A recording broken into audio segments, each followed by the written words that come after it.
읽도록 하겠습니다. 시작. 마음이 청결한 자는 복이 있나니 그들이 하나님을 볼 것이며. 아멘. 우리 앞뒤적으로 한번 인사해 보겠습니다. 잘 나오셨습니다. 잘 나오셨습니다. 네, 반가운 얼굴로 잘 나오셨습니다. 오늘 팔복 몇 번째 시간일까요? 예, 6번째 시간입니다. 이제 거의 다 끝났습니다. 이제 원래는 제가 한 이제 3주마다 한 번씩 하는데 우리 귀한 목사님들 지금 열심히 가서 은혜를 많이 받고 있다고 합니다.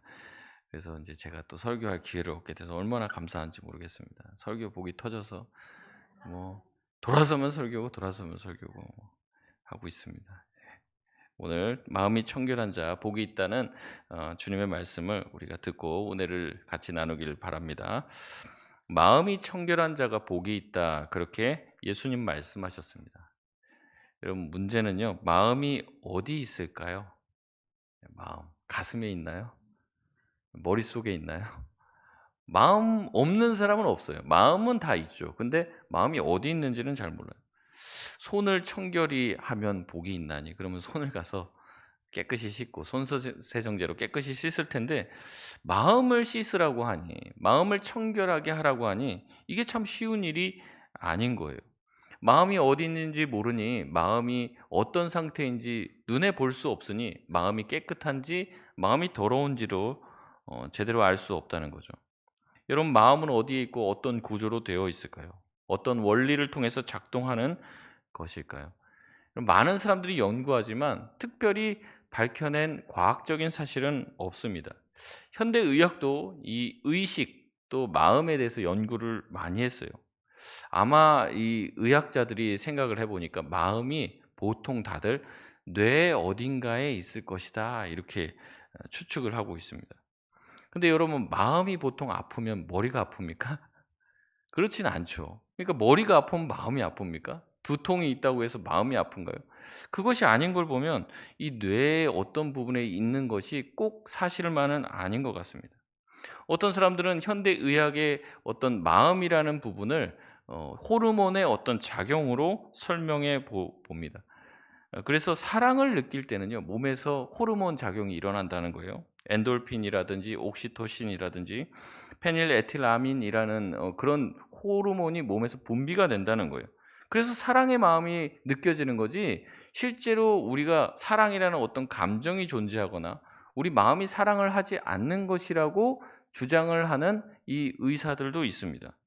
근데 거꾸로 말씀드린 이 엔돌핀이라든지 옥시토신, 뭐 에틸아민, 이런 어떤 호르몬을 우리한테 주사한다고 해서 갑자기 없던 사랑이 생기냐는 거죠.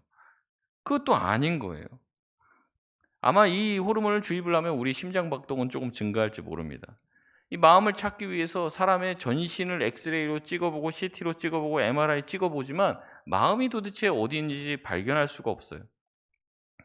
그러니까 이제 어떤 의학자는 마음이라는 건 사실 존재하지 않는 것이다, 이런 얘기까지도 합니다. 여러분, 그러나 마음이 없는 사람이 있습니까? 마음은 우리가 어디 있는지는 몰라도 마음이 있다는 것 정도는 알 수 있는 것이죠. 그럼 마음은 분명히 있습니다. 하나님께서 살아계신 것처럼 현대 의학으로 증명해내고 보여질 수는 없어도 우리에게는 분명 마음이 존재한다는 겁니다. 그리고 이 마음은요, 작동하고 있어요. 지금도 우리가 내리는 수많은 결정과 수많은 선택에 이 마음은 아주 중요한 역할을 합니다. 그래서 우리가 보통 어떤 결정을 딱 내릴 때 뭐라고 그래요? 마음을 먹었다, 이렇게 하죠. 우리나라 사람들은 먹는 거 좋아하니까 이제 뭘 결정을 해도 먹었다, 이렇게 마음 먹었다, 이런 얘기를 하는 거죠. 칼빈은 기독교 강요에서 마음이라는 것은 어디에 있냐면 영혼의 한 가운데 있다, 그렇게 얘기했어요. 그래서 영혼의 가운데 마음이 있다, 이렇게 얘기를 했습니다. 마음이 영혼과 같은 개념이 아니라 영혼이 있다면, 우리에게 영혼이 있다면 영혼의 중심에 마음이라는 게 있다는 거예요. 그래서 이 마음의 상태에 따라서 영혼이 무엇인가를 하도록 결정하게 된다는 거죠. 그러면서 이 영혼이 뭐라고 얘기하냐면 운동장이다, 이런 표현을 했습니다. 운동장. 필드라고 하는 말을 쓴 건데 이 운동장과 같다는 거예요. 이 운동장에서 경기가 일어난다는 거죠. 무슨 경기가 일어나냐면 마음 안에 수많은 운동선수들이 나와 있는데 그 운동선수들이 누구냐면 이런 생각, 저런 생각, 운동선수들이 다 나와 있는 거예요. 그래서 서로 경쟁을 한다는 겁니다. 그래서 싸우는 거죠. 그래서 한 사람이 힘을 얻으면, 한 생각이 마음의 힘을 얻으면 점점 힘을 가지게 돼서 그 마음을 장악하게 됩니다.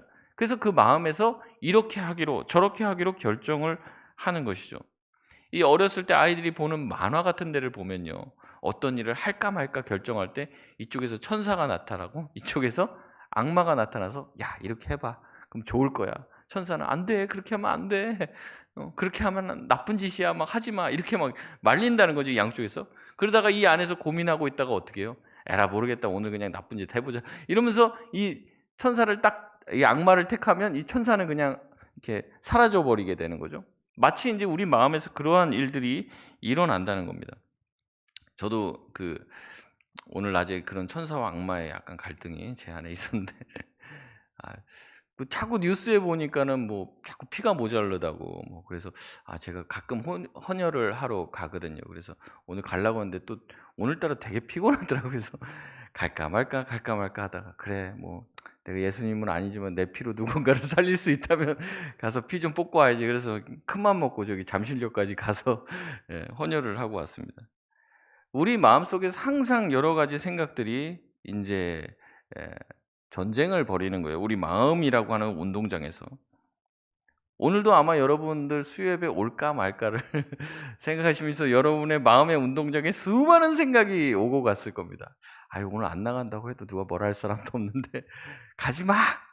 오늘 하루째 그냥 인터넷이 왜 있는데 하나님이 주신 이 인터넷선 사용해야지.' 이런 마음이 들 수도 있고 '오늘 하루 쉬어. 내일 새벽기도 가야지.' 이런 마음 들 수도 있습니다. 수많은 갈등이 우리 안에 있어요. 아마 거기에 져서 오늘 안 오신 분 분명히 있습니다. 네. 근데 여러분은 어쨌든 나왔으니까 제가 축복을 해 드려야지. 여러분 잘하셨습니다. 예 싸움에서 이긴 거예요. 아니 물론 이제 수요예배 왔다고 뭐 새벽기도 왔다고 다 뭐 항상 승리했다 이 말씀 드리는 건 아닙니다. 근데 우리 마음에 항상 갈등이 있잖아요.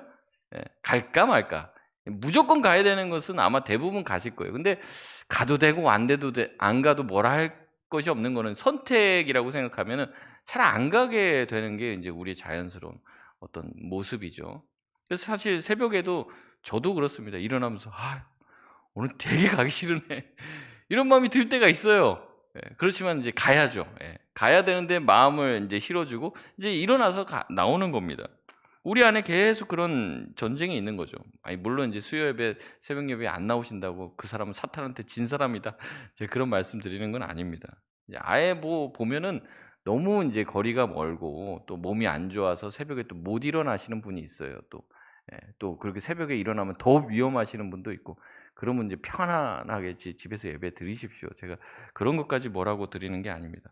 제가 뭐라고 말씀드리는 것은 나올 수 있는 환경도 되고 나올 수 있는 건강도 있고 그런데 교회 와서 예배드리고 하나님 말씀 듣는 것보다 놀러 다니고 뭐 이게 더 좋은 거죠 자기가. 어 그래서 인제 고의적으로 다른 편을 택하신 분들 그런 분들은 좀 이 마음에서 일어나는 싸움에서 진 거예요. 이런 전쟁 같은 수많은 일들과 선택이 우리 마음이라고 하는 운동장에서 일어나게 된다는 거예요. 이 마음에는요 온갖 생각들이 들어와요. 별의별 희한한 생각들이 다 들어옵니다. 그런데 우리가요 이 마음에 들어온 생각들을 선택할 수가 있습니다. 여러분 그거 아십니까? 여러분 마음에 들어온 생각들을 선택할 수가 있어요, 여러분. 이 선택도 할 수 있고 저 선택도. 근데 그것을 어떻게 선택을 해야 되냐면 대부분의 사람들은 자기의 경험을 따라서 선택을 합니다. 자기가 또 하고 싶은 대로 선택을 합니다. 내가 이렇게 하면 나한테 즐거움을 줄 것을 선택을 하는 거예요. 여러분 마음은 지금 어느 쪽으로 기울어져 있습니까? 여러분 삶에서 수많은 선택을 할 때 어떤 방향으로 선택을 하고 있습니까? 우리가 이 마음의 선택들이 계속 우리 마음 가운데 이루어지고 있는데 우리가 어디에다가 자꾸 힘을 실어 주는지 이것이 중요하다는 거죠. 우리의 마음이 어느 곳에 향해 있는지는요.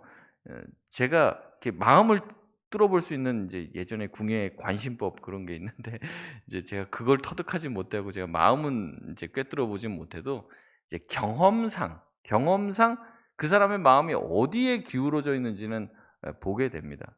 그래서 이제 남자 청년들도 자기는 믿음만 본다. 자매들 믿음만 본다. 막 그러는데 사귀는 사람 보면 다 예쁜 사람들만 사귀어요. 자기는 목사님들도 다 뭐 믿음만 본다. 믿음만 보는 사모님만 고른다. 근데 다 교회에서 제일 예쁜 자매들, 별로 믿음은 없는 것 같은데 제일 예쁜 자매들만 그렇게 사모로 데려간다는 거죠. 뭐 그런 겁니다. 이게 그 사람이 겉으로 결정하는 것들을 보면, 그의 행동을 보면 그의 마음이 어느 쪽으로 기울어져 있는지 보게 되는 거죠. 그래서 사실은 우리는 우리의 마음이 어디로 기울어져 있는지 우리 자신도 잘 모를 뿐더러 우리 서로도 잘 모를 수 있어요. 근데 다시 한번 말씀드리지만 하나님은 어디를 보시는 하나님입니까? 우리의 마음. 그 마음이라는 단어가 중심이라는 단어 같은 단어라고 말씀드렸어요. 이 중심을 보시고 마음을 보십니다. 그러니까 우리 마음이 어디에 기울어져 있는지를 보신다는 거예요. 그 중요한 포인트가 뭐냐면 오늘도 그랬지만 마음이 청결한 자는 복이 있나니 그랬어요. 그럼 마음을 청결하게 해야 돼요. 근데 우리도 우리 자신의 마음이 청결한지 아닌지 도대체 뭐가 우리 마음이 청결한지를 잘 몰라요. 그런데 하나님은 그 마음이 청결한지 안 청결한지 아신다는 거죠. 하나님은 우리의 마음을 보신다고 사무엘상 17장 16장 7절에 말씀하고 계십니다. 여호와께서 사무엘에게 이르시되 그의 용모와 키를 보지 말라. 내가 이미 그를 버렸노라. 내가 보는 것은 사람과 같지 아니하니 사람은 외모를 보거니와 나 여호와는 중심을 보느니라 라고 말씀을 하고 계십니다. 사람은 외모를 봅니다. 그렇기 때문에 서로 외모로 자기의 마음을 속이려고 합니다. 그리고 속죠. 그러나 하나님은 속지 않으십니다. 하나님은 그 중심과 내면을 꿰뚫어 보시기 때문에 그것이 문제가 된다고 말씀드렸어요. 그래서 우리의 마음이 변화가 돼야지 하나님한테 잘 보일 수 있는 것이고 우리의 마음이 청결해야지 하나님으로부터 복을 받을 수 있는 것입니다. 그래서 로마서 2장 2절에 보면 너희는 이 세대를 본받지 말고 오직 마음을 새롭게 함으로 변화를 받아 하나님의 선하시고 기뻐하시고 온전하신 뜻이 무엇인지 분별하도록 하라. 오직 마음을 새롭게 함으로 변화를 받아. 마음을 변화시키라고 하지 우리 행동을 고치라고 하지 않는 거예요. 우리 마음이 변하면 행동이 달라지기 때문에 그렇습니다. 우리 마음이 달라지면 우리의 삶이 달라지게 돼 있고 삶의 목표와 지향점이 달라지게 돼 있는 거죠. 여러분 우리 마음이 하나님께 향해 있어야 할 줄 믿습니다. 우리 마음에 수많은 하나님과는 다른 생각들, 세상의 생각과 내 안의 욕심들과 그 모든 것들이 우리 마음에서 경쟁할 때 우리는 하나님이 기뻐하시는 그 생각에 자꾸 마음을 실어줘야 돼요. 그래서 우리 마음에 하나님의 말씀과 하나님이 기뻐하시는 뜻으로 가득 차 다른 생각들이 들어오지 못하도록 막아야 하는 것이죠. 하나님은 그 마음에서 일어난 일들을 보고 계신다는 겁니다. 여러분 우리는 누가 뭐라고 하면 내가 뭘 잘못했는데 라고 이렇게 막 반박을 합니다. 그러나 하나님께서 하시는 지적은 우리가 쉽게 반박할 수 없습니다. 하나님은 우리의 마음을 보시고 말씀하고 계시기 때문에 그렇죠. 우리 마음에 나쁜 생각, 세상의 생각이 들어오는 것 자체를 막을 수는 없어요. 가만히 있어도 수많은 소리가 들리기 때문에 그렇죠. 그렇지만 우리가 그 나쁜 생각에다 힘을 실어주고 우리의 마음과 욕심과 우리의 정욕에다 자꾸 힘을 실어줘서는 안 됩니다. 우리의 마음을 깨끗이 정돈해야 되고 우리의 삶과 우리의 방향이 하나님을 향하여 정리될 수 있도록 해야 한다는 거죠. 우리의 행실을 깨끗한 것보다 더 중요한 것이 있다면 우리의 마음을 깨끗이 해야 합니다. 마음을 신경 쓰지 않고 우리의 행동만 고치려고 하는 것은 예수님이 지적했던 것처럼 이 회칠한 무덤과 같은 거예요. 안에서는 시체가 썩고 있는데 겉만 번지르르게 한다는 것이죠. 여러분 그렇기 때문에 우리의 마음을 바르게 해야 할 줄 믿습니다. 마음을 먹되 좋은 것에 마음을 제대로 먹어야 하는 것이에요. 대부분 이렇게 하나님께서 기뻐하시는 일들 또 하나님의 말씀대로 순종하며 살아가야 되는 것들 이런 것들 얘기하면 대부분 이렇게 얘기합니다. 목사님 저도 아는데 마음은 원이로되 육신이 약해서 내가 못합니다. 마음은 진짜 믿어주세요. 제가 진짜 마음만은 지금 가득합니다. 마음만은 다 드리고 싶고 마음만은 다 하고 싶고 하는데 제가 육신이 약해서 그게 안 되네요. 뭐 이렇게 얘기하는 거죠. 근데 솔직히 우리가 다시 한번 우리 내면에 질문해야 됩니다. 정말 나는 하나님을 사랑하는 마음이 충분한가? 이 질문을 계속해야 하는 거죠. 하나님 정말 저 사람 사랑하고 싶은데 그 마음은 내가 충분한데 내가 육신이 약해서 그 사람 사랑 못 하겠네. 이런 이야기 하시는 분들이 있다면 여러분 내면을 한번 잘 돌아보세요. 나는 정말로 그 사람을 사랑하고 싶어 하는가? 보면은 마음이 없어요. 그렇게 하지 못하는 것은 마음이 충분하지 못한 게 아닌가 하는 생각이 듭니다. 마음이 부족하다는 얘기죠. 마음이 충분하다면 육신의 한계를 뛰어넘더라고요. 근데 우리가 육신이 약해서라고 하면서 우리의 어떤 생각과 바람이 실제 현실로 구현되지 않는 이유는 뭐냐면 우리 마음이 충분하지는 않다는 거예요. 물론 조금 있겠죠. 형제를 사랑하고 하나님의 말씀대로 헌신하고 봉사하고 싶은 마음이 요만큼은 있겠죠. 근데 현실의 장벽, 그 어려움, 그것을 감당하려면 어려움이 있잖아요. 그 어려움을 뛰어넘을 만큼 마음이 충분하지는 않는 거예요. 여러분 우리가 솔직하게 질문을 해보십시오. 하나님이 좋습니까? 아파트가 좋습니까? 여러분 하나님이 좋습니까? 돈이 좋습니까? 이 청년들은요 하나님보다 남자친구 여자친구 같이 놓으면은 하나님은 나중에 가서 만나도 되고 언제나 만나도 되니까 우리가 이성보다도 하나님을 더 사랑하지 못할 때가 있다는 거예요. 여러분 마음에 애들이 그런 거 그러더라고요. 뭐 이게 뇌 구조 뭐 이런 거 뭐 그러더라고요. 뇌에 뭐가 내 머릿속에는 뭐가 있나 뭐 이런 걸 그리면서 이제 제일 머릿속에 가득 찬 거의 중심에다 그걸 크게 그리더라고요. 나머지 이제 작은 거 조그맣게 그리고. 우리가 만약에 우리의 뇌 구조를 그린다고 하면 우리의 중심에 가장 크게 자리 잡은 게 하나님이냐는 거죠. 아니면 우리의 마음이라고 하는 운동장에 하나님은 도대체 몇 프로의 지분을 가지고 계십니까? 한 10%? 한 50%? 그래도 교회 나올 정도면 꽤 많이 있으실 거예요. 나머지는 뭐 온갖 잡동사니로 우리 마음이 채워져 있다고 한다면 우리가 어떻게 하나님이 기뻐하시는 삶을 살 수 있겠습니까? 여러분 우리의 마음이 충분하지 않음을 돌아봐야 합니다. 마음이 청결해져야 한다는 것이죠. 마음이 청소가 돼야 돼요. 깨끗해야 되고 심플하고 단순해야 합니다. 여러분 마음이 복잡하다 이런 얘기 하잖아요. 마음 복잡하면 마음속에 수많은 생각이 들어와 있는 거예요. 여러분 그것은 마음이 청결한 상태가 아닙니다. 마음이 정돈되어 있고 뭐 그러잖아요. 깨끗한 청소가 잘 된 깨끗한 집에 가면은 정리정돈이 잘 돼 있잖아요. 그러면 자기가 잘 보는 책이나 자기가 자주 가는 물건이 가까이 있고 자기가 잘 안 보지만은 잘 찾아볼 수 있도록 또 다른 것들이 다 정리가 되어 있습니다. 마음이 청결하고 정리가 잘 되어 있다는 것은 이와 같은 내용입니다. 우리 안에 가지고 있는 가장 중요한 하나님에 대한 생각이 중심에 딱 놓여 있는 것이죠. 그래서 그 하나님을 통해서 모든 것을 해석하고 하나님 중심으로 생각해 나갈 때 마음이 정돈되어 있고 청결한 것입니다. 그래서 제가 계속 마음의 얘기를 하는 것이죠. 주님은 우리의 마음을 보시고 마음이 청결해지는 것이야말로 하나님께 복을 받을 수 있는 사람이 되기 때문에 그런 것입니다. 여러분 그렇다면 어떻게 우리가 우리의 마음을 깨끗하게 정돈하고 청결하게 할 수 있을까요?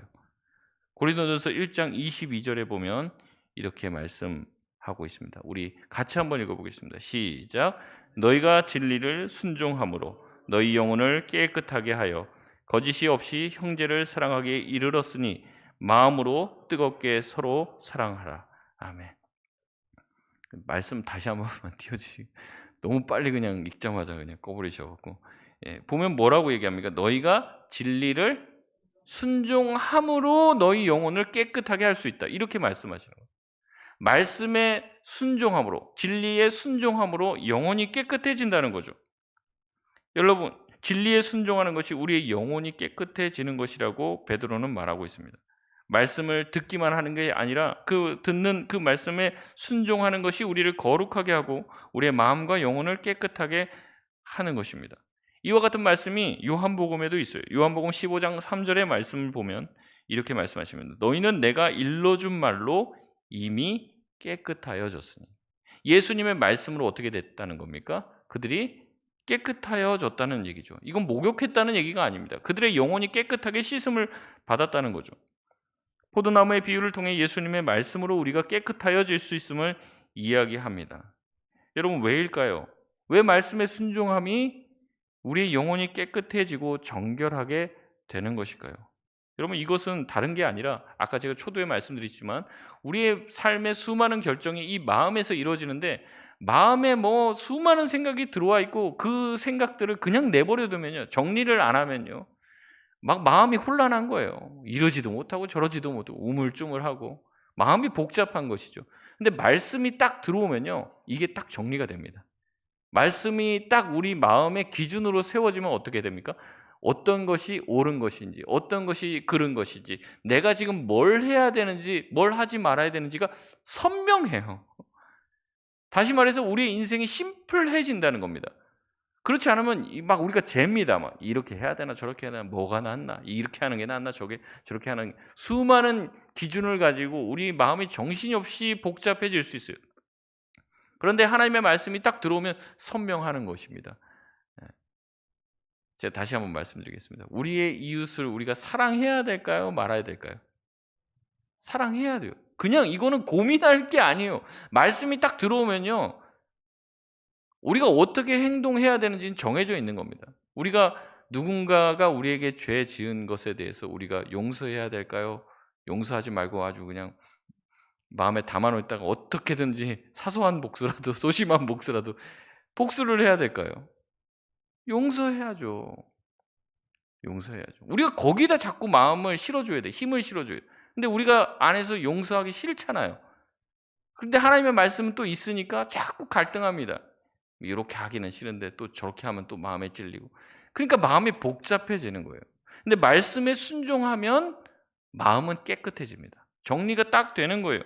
뭐가 기뻐하는지, 뭐가 하나님이 원하시는지, 뭘 싫어하는지가 너무나도 선명하게 말씀을 통해서 우리가 알고 있기 때문에, 그리스도의 말씀을 따라갈 때 우리는 우리의 삶에 있는 수많은 환경과 상황과는 상관없이 하나님의 말씀을 따른 결정을 하게 될 것이고, 이것이 바로 우리의 영혼을 깨끗하게 한다는 말씀인 것이죠.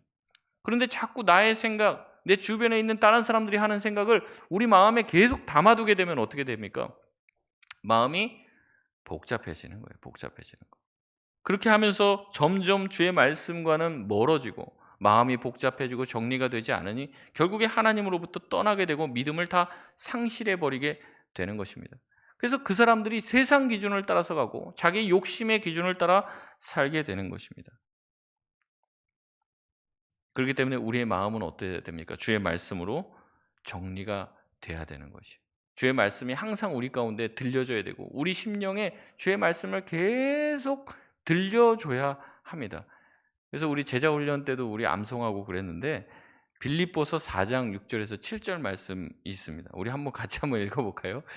제자훈련 받으신 분들은 좀 암송 한번 다시 해보시고 한번 해보겠습니다. 시작. 아무것도 염려하지 말고 다만 모든 일에 기도와 간구로 너희 구할 것을 감사함으로 하나님께 아뢰라. 그리하면 모든 지각에 뛰어난 하나님의 평강이 그리스도 예수 안에서 너희 마음과 생각을 지키시리라. 아멘. 다시 한번 좀 띄워주시고요. 우리가 염려가 생기면 우리 마음이 좀 복잡합니다. 근데 여기 딱 나와 있잖아요. 말씀은 딱 선명합니다. 염려가 생기면 어떻게 하라는 거예요? 아무것도 염려하지 마라. 뭐 하라는 거예요? 그 다음에 모든 일에 기도와 간구로 너희 구할 것을 감사함으로 하나님께 아뢰라. 염려가 생길 때 말씀은 딱 우리의 마음을 정리를 딱 시켜줘요. 염려하지 마. 내 근심과 걱정이 있어요. 목사님 어떻게 해요? 염려하지 마라고 성경이 말을 하고 있는 거죠. 우리가 기도하면 우리 마음에 있는 염려를 주님 앞에 가지고 나오면 모든 지각에 뛰어난 하나님의 평강이 그리스도 예수 안에서 우리의 마음과 생각을 지키신다는 겁니다. 우리의 마음과 생각을 하나님이 싹 다 정리시켜 주신다는 거죠. 그렇기 때문에 우리는 어떻게 해야 합니까? 하나님의 말씀에 늘 순종하고 하나님의 말씀을 자기 영혼에 계속 들려주고 우리의 마음의 상태를 점검해야 하는 것이죠.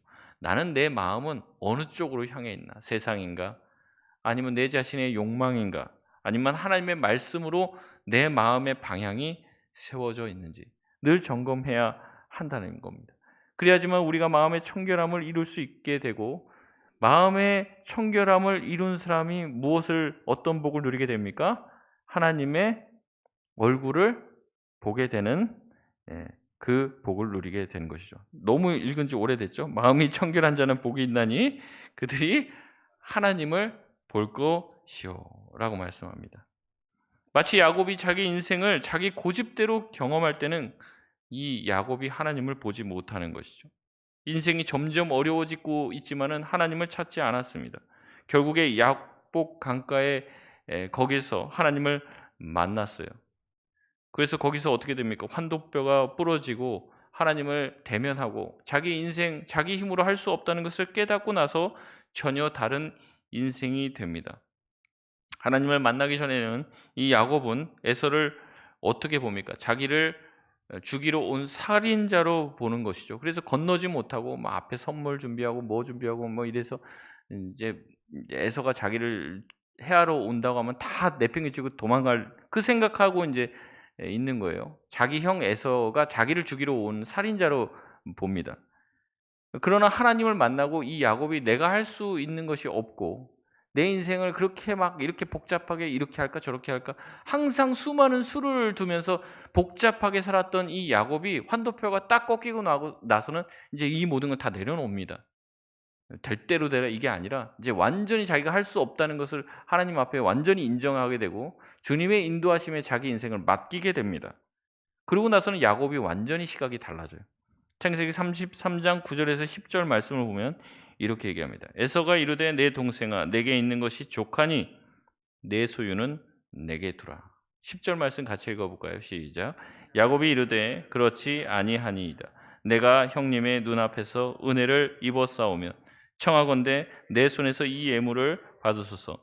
내가 형님의 얼굴을 배운즉 하나님의 얼굴을 본 것 같사오며 형님도 나를 기뻐하심이니이다. 아멘.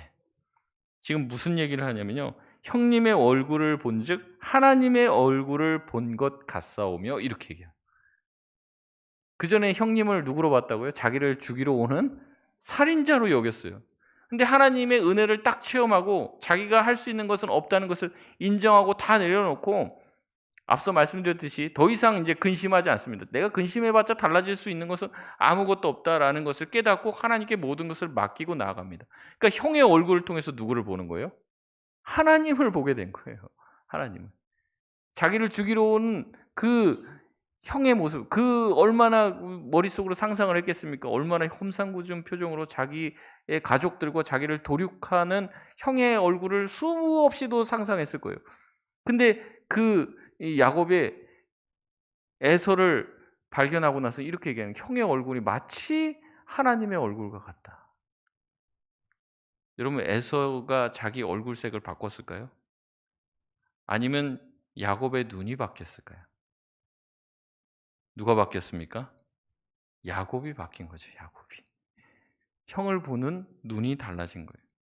야곱의 마음이 하나님의 말씀으로 정결하게 되니 하나님을 만나고 깨끗하게 되니 마음이 정리가 싹 되고 마음이 복잡하지 않게 되니 원수의 얼굴에서도 하나님의 얼굴을 보게 되는 것입니다.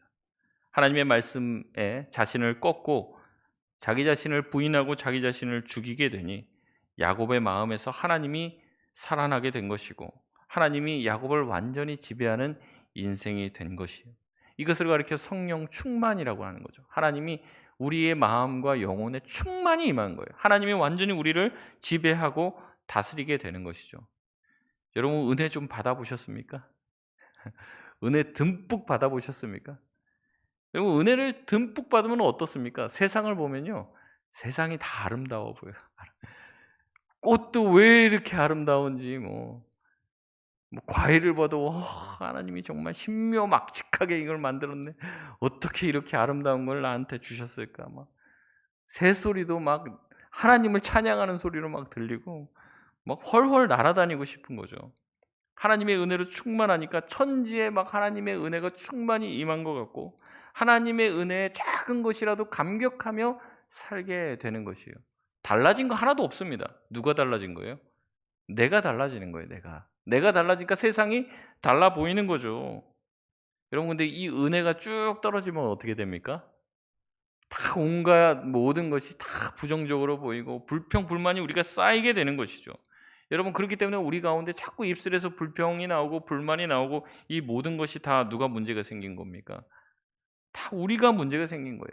우리의 마음이 복잡해졌고 정결하지 못하니 옆에 있는 형제 자매를 보면서 하나님을 보지 못하는 거예요. 죄송한 말씀이지만 양옆에 분들을 보시면 양옆에 분들을 보시면은 죄송하지만 성경에 그렇게 말씀하시면 여러분 처음 듣는 건지 모르겠지만 하나님의 형상으로 만들었답니다. 사람을 하나님의 형상으로 만들었다는 거예요. 무슨 말입니까? 우리를 보면 누구를 볼 수 있게 만들었다는 거예요?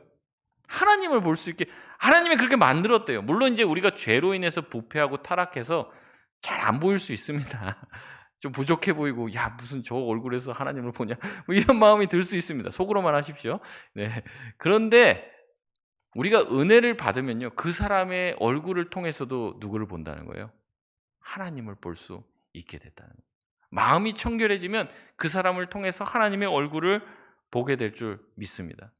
그래서 우리가 은혜를 받도록 기도를 많이 하셔야 돼요. 말씀도 가까이 하시고. 여러분 우리 가운데 내 마음 가운데 아직도 형제를 미워하고 그 볼 때마다 막 분이 막 올라오고 막 인사도 하기 싫고 찾아오면 반대로 돌아가고 싶고 막 이런 마음이 든다면 우리 가운데 아직도 마음이 복잡하고 깨끗하게 정돈이 안 되는 겁니다. 하나님의 말씀에서 피해갈 수 있는 사람이 없잖아요. 하나님이 형제를 보면은 그렇게 해라. 이렇게 모른 척해라. 모른 척해도 괜찮다. 뭐 그렇게 얘기하셨습니까? 아까도 말씀을 나눴지만은 베드로전서 말씀에 뭐라고 했습니까? 말씀에 순종하고 서로 사랑할지니 뜨겁게 사랑해라. 그렇게 말씀하지 않습니까? 그러니까 우리가 어떻게 해야 됩니까? 날마다 말씀을 듣고 날마다 말씀으로 우리 자신이 깎여 나가야 돼요. 우리의 모난 부분들이 깎여 나가고 우리의 죄의 뭐 암덩어리라고 하죠. 죄의 암덩어리가 우리 영혼에 다닥다닥 붙어 있는데 그것도 다 제거해야 되는 거예요. 우리 가운데 아직도 많은 불순물이 있다는 것을 알고 하나님의 말씀으로 우리 영혼을 연단시키고 더 정결하고 순금과 같이 돼야 될 줄 믿습니다. 우리가 그렇게 되면요. 옆에 있는 성도님들을 향해서 딱 보면은 그분의 얼굴을 통해서 하나님을 마치 본 것 같은 마음을 가질 수 있는 거예요. 그 경지에 이르면 하산하셔도 됩니다. 근데 그 전까지는 우리가 말씀 보고 기도하고 하나님 내가 아직도 교만하고 내가 아직도 부족하고 내가 아직도 자존심을 버리지 못해 갖고 하나님 이거 용서해 주시고 하나님 깎아 주시고 내 마음을 낮춰 주시고 하나님 내 마음이 청소가 되게 하시고 정리가 되게 하셔서 복잡한 인생 살지 않고 하나님 한 분만 바라보며 사는 심플한 인생이 되게 하여 주옵소서. 우리가 날마다 그렇게 살아갈 때 하나님의 귀한 복, 주님의 얼굴을 날마다 보는 귀한 복을 다들 누릴 수 있길 주의 이름으로 소원합니다. 말씀을 맺겠습니다. 우리 모두 정결한 마음이 되어야 하나님을 볼 수 있습니다. 그러려면 마음의 문제가 해결돼야 합니다. 마음을 해결하는 것, 마음의 문제를 해결할 수 있는 것은 오직 말씀이고 말씀을 통한 헌신이며 순종입니다.